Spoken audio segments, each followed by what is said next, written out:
Je me suis toujours donné des objectifs quotidiennement. Je ne me suis pas donné du jour au lendemain l'objectif de devenir champion paralympique ou de faire de la natation à haut niveau, et c'est comme ça que j'avance.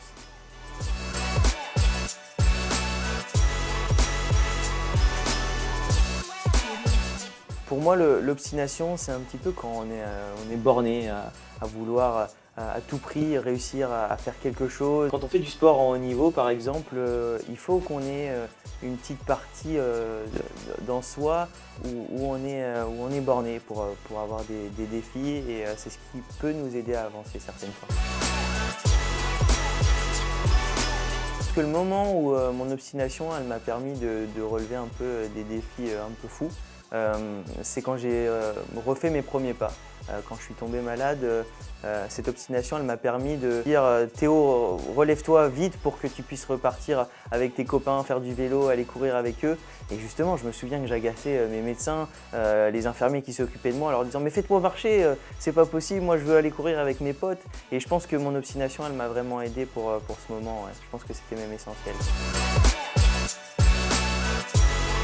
Et je pense surtout à mes futurs objectifs. Une médaille d'or aux Jeux paralympiques, une médaille tout simplement aux Jeux paralympiques. Je repense à tous les bons moments que j'ai déjà ressentis, et je pense aussi à tout ce qui va m'arriver plus tard. Et c'est ce qui m'aide à me lever chaque matin et à me dépasser dans chaque entraînement.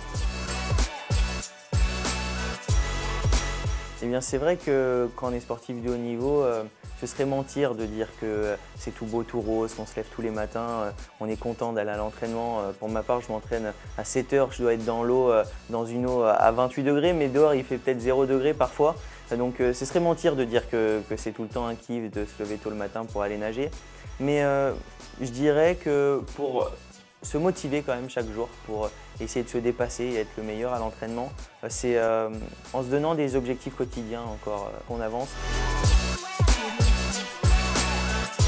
C'est vrai qu'il faut faire attention aux personnes qui vont te dire mais te lance pas dans cet objectif ou dans ce défi, tu vas jamais y arriver. Il faut se méfier de ces personnes-là, et justement il faut jouer avec son obstination, justement, montrer à ces personnes justement que c'est toi qui as raison. Et en tout cas moi, ça m'excite même presque quand les gens ils me disent mais non, tu n'y arriveras jamais, c'est pas possible. Moi j'ai envie de leur montrer que ça reste possible, quoi.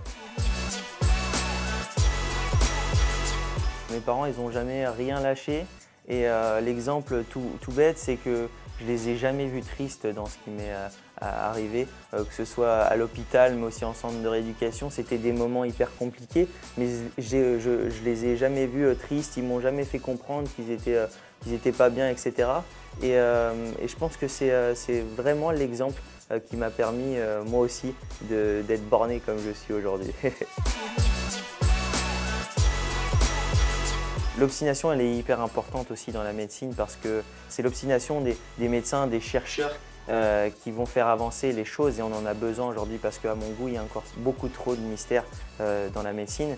Et c'est grâce à ces médecins qui ne vont rien lâcher pour chercher, je sais pas, un traitement ou une solution tout simplement, que les choses vont changer.